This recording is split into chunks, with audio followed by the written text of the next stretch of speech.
என்ன மேடம்? எரிஞ்ச இடத்துலையா? இல்லைண்டா வழியில் ஏற்கனவே மாநகர சபைக்கும் மாநில பிரதேசமும் செய்து கொண்டிருக்கீங்க. அதுக்கு அருகில் எங்களுக்கு தற்காலிகமான இடம் வழங்கப்பட்டிருக்கு. அதை நிரந்தரமாக தந்தால் அதை தொடர்ந்து செய்யக்கூடிய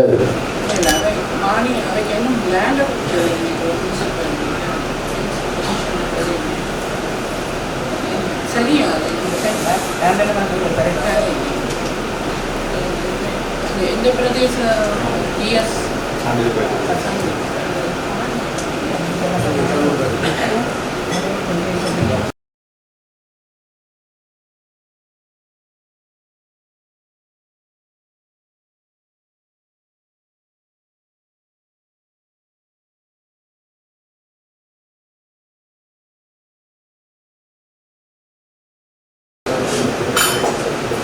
அது ஒரு கொலை முயற்சி என்று இது பண்ணாதான் 3 மாதமாவது அவர் உள்ளுக்கு 12 கிழமையில் வெளியேறுவது. பீனல் கோடு கீழே அரசு உத்தியோகத்தை கடமைக்கு அச்சுறுத்தல் என்றது பீனல் கோடுக்குள்ள நீங்கள் ஒரு சார்ஜ் அதுக்கு 3-4 சார்ஜில் போட்டால் நீங்கள் ஒன்றுக்குள்ளே போட்டாலே 6 months ரிமாண்டில் இருக்கலாம். அப்படிதான் போட்டிக்கு அதில் ஒரு சார்ஜ் வந்து கடமைக்கு இடையூறு பண்ணுன்னு சொல்லி, ஆனால் கூடுதலாக வந்து சட்டத்தில் வந்து இருக்குன்னு சொன்னால் பிணை கொடுக்குற விடயங்களுக்கு பிணை கொடுத்தானாக தான் இருக்குது. அதுக்கு எதிர்பாராத்தான் சில கூட்டுகள் கூட்டுன்ற போது இந்த பிணை தடை செய்யப்படுது. சட்டம் அப்படித்தான் இருக்குது சார்.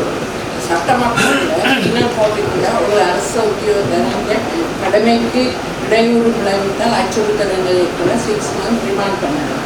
நீங்கள் எப்படியாவது ஃபைல் பண்ணிங்கன்னு பொறுத்து தான் இருக்குது. அதுக்குள்ள நீங்கள் அந்த சம்பவ வீடியோவில் நாம் பார்த்தோம்னா அது மேடம் வந்து குற்றம் நிரூபிக்கப்பட்டது பிறகு அது வழங்குற தண்டனை. சரி, இப்போ குற்றம் நிரூபிக்கப்பட்டு தானே இருக்குது, வீடியோவே இருக்குது.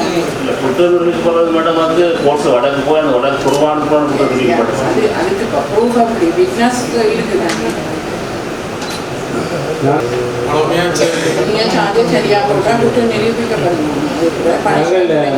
மேலதிகமாக நாங்களும் இன்றைக்கு ஒரு அது முறைப்பாடு செய்ய இருக்கிறோம்.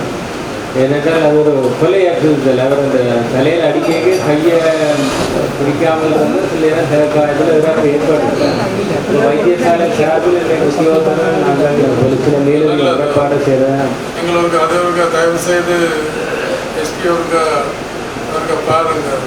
இல்லாட்டா எல்லாரும் இலகுவாக செய்து போட்டு மற்றபடி என்கரேஜ்மெண்ட்டாக போகும். எல்லாரும் அரசாங்க அலுவலகங்களுக்கு கூட அச்சுறுத்தலாம் இதாக போகுது. போலீஸ் ரிப்பீட்டு டிரான்ஸ்போர்ட் பண்ணுறது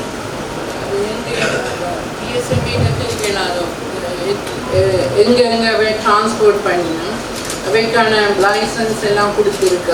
அந்த டீட்டெயிலை கொடுத்தா போலீஸுக்கு கொஞ்சம் மானிட்டர் பண்ணக்கூடியதாக இருக்காங்க. எந்த டிப்பர் அல்லது எந்த டிராக்டர் அந்த மண்ணை ஏற்றுறதுன்ற விவரங்கள் எங்களுக்கு என்ன இது பெரும்பாலும் இரவுகளில் தான் அந்த அதிகாலையில் தான் ஏற்றப்பட்ட ஒரு சம்பவம் இருக்குது. கூடுதலாக மேடம் எங்கிட்ட நாங்கள் நடக்கிற அந்த இந்த ரேட்டுகளும் வந்து சாவகச்சேரி கொடிக்காமம் ஏரியாவில் தான் கூடுதலாக நடந்துகிட்டு இருக்குது. களக்கடியாக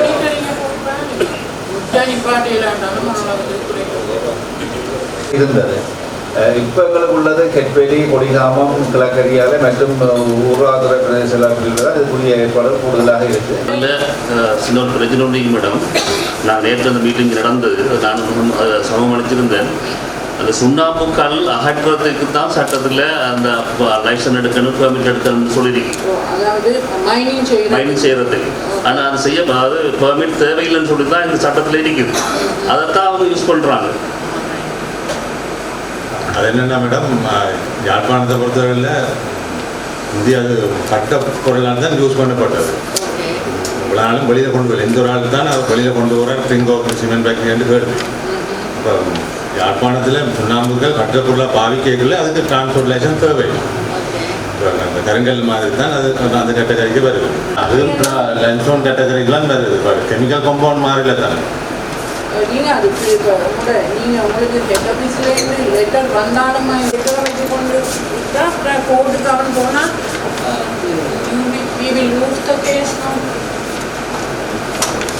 அது சட்டம் மாற்றுது. அந்த 28 ப்ரொடக்ஷன் கொண்டு அந்த ப்ரொடக்ஷன் ஆக்கி கொண்டு போகிற ஒரு ப்ரொடக்டாக கொண்டு போகிறது தான் தேவையில்லைன்னு சொல்லிக்கலாம். இல்லை அப்படி இல்லை, நீங்கள் கொடுத்த உங்களோட டிபார்ட்மெண்டால் கொடுத்த லெட்டரை கூட கோர்ட் மென்ஷன் பண்ணாமல் இந்த லெட்டர் கோர்ட் ரெக்கார்ட்லாம் இருக்குதா அதை கூட கணக்கெடுக்கிற எடுத்துமா அந்த 28/2 வராதுன்னு சொல்லி ரிசர்ச் பண்ணி உங்களோட டிபார்ட்மெண்ட்டு சொல்லுங்க, அட்டர்னி ஜெனரல் அப்சர்வேஷன் இருக்கா சரியா? இந்த உங்களோட லோவில் இருக்கிற இன்டர்பிரிட்டேஷன் சில நேரத்தில் சரியாக எங்களுக்கு தெரியாது. அப்போ அதை அட்டர்னி ஜெனரல் அப்சர்வேஷனை கேட்டு போட்டு அது சம்மந்தமாக ஒப்பீனியனை தந்தால் தான் நாங்கள் அதை இம்ப்ளிமெண்ட் பண்ணக்கூடியதாக இருக்கும் போலீஸுக்கு. சரியா? அது என்ன வகையில் இங்கே அவங்க கொடுத்த பெர்மிட் என்ன நீங்கள் அது டிரான்ஸ்போர்ட் பெர்மிட் அது என்னென்னு கொடுக்கணும்? ரோட் கோடு கொடுக்கணும். ட்ரிங்கோலேருந்து சேன் கொண்டு வரது அவன் எடுக்கணும்.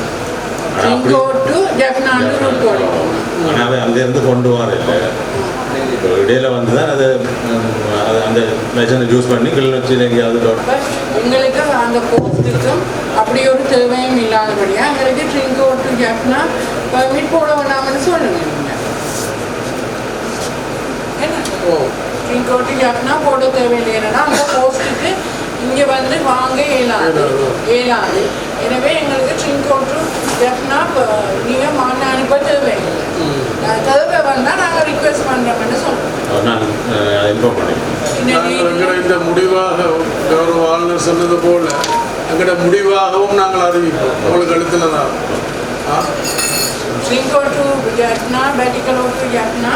எங்களுக்கு அந்த போஸ்ட் இப்போ எங்களுக்கு கட்டாது. எனவே எங்களுக்கு அங்கே இருந்து மணல் அனுப்ப தேவையில்லை. அப்படி தேவை வரைக்கும் நாங்கள் அறிவிப்போம். அதாவது பெர்மிட் தேவை டிரான்ஸ்போர்ட் அதான் சொல்லுங்க. அப்போ இதப்போ அந்த கடிதம் வந்துருக்கேன்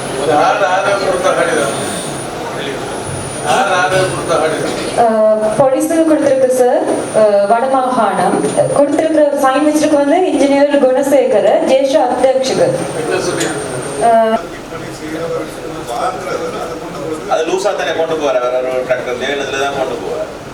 ஆனா இப்ப இங்க இந்த யாழ் மாவட்டத்தை பட்ட வெளியில போயிருக்க ஒரு டிப்பர்லயோ என்னத்துலயோ தானே கொண்டு போகணும். அத ஒரு டிப்பருக்கான ஒரு அனுமதியான வெயிட் இருக்கு தானே, ஒரு லொரிக்கோ ஒரு டிப்பருக்கான அனுமதிக்கப்பட்ட ஒரு வெயிட் இருக்கு. அதையும் தாண்டி கொண்டு போய்க்க என்ன அதுக்கான தடுக்கிறதுக்கு ஏதாவது சட்டம் இருக்கா? அதை தாண்டி கொண்டு போனால் ஓ, ஆனா இப்ப அப்படித்தான் நடந்து கொண்டு இருக்கா. இப்ப ஆக்சுவலி ஒரு நார்மல் கல்பனைகள் விஷயமாயிரும். டிரான்ஸ்போர்ட்டுக்கு லைசன்ஸ் கொடுப்பீங்க, பிறகு ஜாட்டுக்கு லைசன்ஸ் கொடுப்பீங்க, பிறகு அந்த ஜாட்ல இருந்து ஆட்கள் வாங்கி கொண்டு போனா ஜாட்ல வைக்கிறவர் ரிசீட் போட்டு கொடுக்கலாம். சரிதானே? அந்த ரிசீட்டோட போனா லைசன்ஸ் தேவையில்லை. அந்த ரிசீட் மேடம் நாங்கள் கொடுக்குற ரிசீட் தான் போடுவோம். நீங்க கொடுக்குற ஜாட்ல இருக்கிறவர் கொடுக்குற ரிசீட் இல்லையா? நீங்க கொடுக்குற ரிசீட் தான் இல்ல. ஜாட்ல ஒரு ஆள் மணல் வாங்கினா அங்க யாட்டுங்கள்ட்ட ரெஜிஸ்டர் பண்ணி இருக்கணும். அது நாங்கள் அந்த ரிசீட் புக் கொடுப்போம். அதுல கொடுத்தா லைசன்ஸ் தேவையில்லை. நினைக்கிறேன் அந்த பேஸ்ல தான் இந்த கேஸ் பண்ணி இருக்கலாம் நினைக்கிறேன். அதாவது இந்த சுண்ணாம்பு கல் இங்கே ஒரு இடத்துல யாட்மா இருந்து அந்த ஒரு ரிசீட்டோட கொண்டு போய்க்கான் விற்கிறதுக்கும் அந்த அந்த சார் அந்த கேஸ் தான் அது மாதிரி தான் விற்கிறதும் விற்கிறதும் வாங்கினதுக்கும் லைசன்ஸ் தேவை.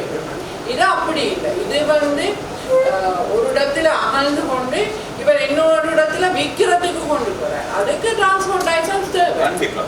அதுவும் கொண்டு போறது பல்க் ஃபார்ம் இல்லை. சரியா? இது நீங்க ஜாட்டோட்டுக்கு உங்களோட ரெஜிஸ்டர் பண்ண ஜாட்ல இருந்து கொண்டு போவீங்க. அப்ப திஸ் இஸ் லைசன்ஸ் தேவை. It's clear. மணல் வந்து அவ ஒரு ஜாட் வந்து வெளில ரெஜிஸ்டர் பண்ண ஜாட்ல அவையே லைசன்ஸ் அதுல பில்ல போடுறா சார். அது பிறகு டிரான்ஸ்போர்ட் லைசன்ஸ் தேவைன்னா அது வந்து அப்ரூவ்ட் ஒரு ஜாட்ல இருந்தா கொண்டு வரும். அதுக்கு லைசன்ஸ் தேவை. இது அப்படி இல்லை சார். இது டிரெக்டாகவே கொண்டு போகிறோம். இப்போ நீங்கள் எப்போ கொண்டு நாங்கள் ரெடியாக தான் இருக்கோம். ஓகே, எப்போ ஸ்டார்ட் பண்ணுறீங்க? நாளைக்கு பிரச்சனை இல்லை. நாங்கள் மைனிங் லைசன்ஸ் ஹோல்டர்ஸுக்கு சொல்கிறோம். இப்போ நீங்கள் ப்ரெஷராக நீங்கள் கொடுக்க அவையில் எங்கள்கிட்ட அனுப்புங்க சொல்லி அது சம்மந்தம் ஒரு அவேர்னஸ் ப்ரோக்ராம் பண்ணணும்னா செய்யலாம். லைசன்ஸ் ஹோல்டர்ஸுக்கும் அது சார்ந்த தொழிலில் இருக்கிறார்களுக்கும் இது இப்படித்தான் நீங்க நடக்க போகுதுன்றது ஒரு நீங்க இன்ஃபார்ம் பண்ண தானே. ஆக்சுவலி நீங்க இதை இன்னைக்கு டிசிசிக்கு ப்ரெசென்ட் பண்ணியிருக்கணும். இப்படியான ஒரு முறைமையை கொண்டு வர டிவிஷனுக்கு எல்லாருக்கும் இன்ஃபார்ம் பண்ண சொல்லி கச்சேரி ஜிஏக்கு இன்ஃபார்ம் பண்ண தானே. அட்லீஸ்ட் அவையில் டிஎஸ்ஆர்களுக்கும் இது இன்ஃபார்ம்டா இருக்குது. கூட்டத்தில் ஆனரோட வச்சு அதை இல்ல அமைச்சர் இப்ப நீங்க சொன்னதுக்கு தான் இப்ப மயூரன் சொல்றேன்.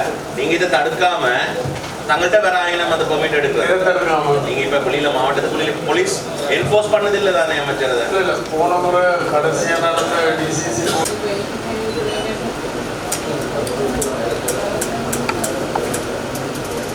அது எத்தனை எந்த வருஷமாக அதை கெசட் பண்ணிருந்தாங்க? கெசட் பண்ணது 1985ஆம் ஆண்டு அப்படின்னு சொல்லியிருக்கேன். அதுக்கு பிறகு ஜனாதிபதியினுடைய கொள்கை வந்து பின்னணியிலேயே மக்கள் சொன்னதாக கேள்விப்பட்டன. 85ஆம் ஆண்டுக்கு பிறகு கெசட் பண்ணினா அதெல்லாம் திருப்பி கொடுத்துட வேணுமென்றதுதான் ஜனாதிபதி அவருடைய கொள்கையாக இருக்குது. நாங்கள் அதில் ஃபாரஸ்டோட கதைப்போம். ஃபாரஸ்ட் வந்து இருக்கிறீங்களா? අසුපහෙන් පස්සේද ඉස්සරද? අසුපහට පස්සේ. ඉතින් අපේ හදාස් අපේ රජයෙන් හදාස් පස්සේ කරපු ඔක්කොම නිදාස් කරන්න ඕන රිලීස් කරන්න ඕන කියලා නේද? ඔව් සර්. දැන් 85ට කලින් ඉඩම් පරිහරණ සැලසුම 85 අවුරුද්ද වෙනකොට ඉඩම් පරිහරණ සැලසුම අනුව වනාන්තර වෙච්ච ඉඩම් තියෙනවා නම් ඒව නිදහස් කරේ නැහැ. අමාත්‍යාංශ කමිටුව තීරණය කරේ 85න් පස්සේ මේ 85 වෙනකොටත් මේ කැලෑ වශයෙන් තිබ්බේ නැති සංවර්ධනය කරපු ඉඩම් දැන් කැලෑ වෙලා තියෙනවා නම් හරි වංශාරක්ෂණ දෙපාර්තමේන්තුව යටතේ තියෙනවා නම් හරි ඒවා නිදහස් කරන්න. දැනට ඒක දාලා කටයුතු සිද්ධ වෙනවා. எரிஞ்சதுக்கு அடுத்த தான் போனீங்க புறத்து செய்து கொண்டு சேகரிக்கிற அளவு கூட கிட்டத்தட்ட 15-20 லோடு ஒரு நாள் சேகரிக்கிறோம். அதை செய்கிறது செய்யணும் சவாலாக. அந்த மயானம் ரொம்ப அடுக்கையா இருக்கு. அது செய்துட்டோம் வாக்கிட்டோமோ நான் சொன்னதான் சொல்லுங்க.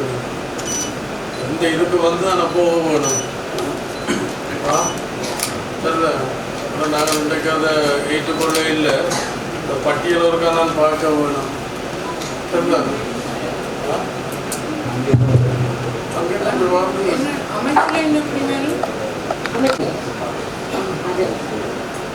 என்ன அப்பா அது மக்களுக்கு விளங்கினா தான் அது மக்கள் உள்வாங்க முடியும். எனக்கே அது விளங்குறது இல்லை. நீங்களும் அது ரொம்ப சிங்களத்துல தமிழையும் அப்படிதான் இருக்கிறாங்க.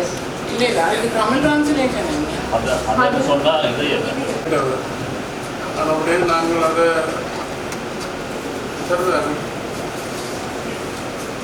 சரி அடுத்தது 2 வேலைகள் சமர்ப்பிக்கப்பட்டிருக்கின்றன. அலுவலக திருத்தம் G13 கிராம அலுவலக பிரிவு 6.4 மில்லியன் ரூபாய்.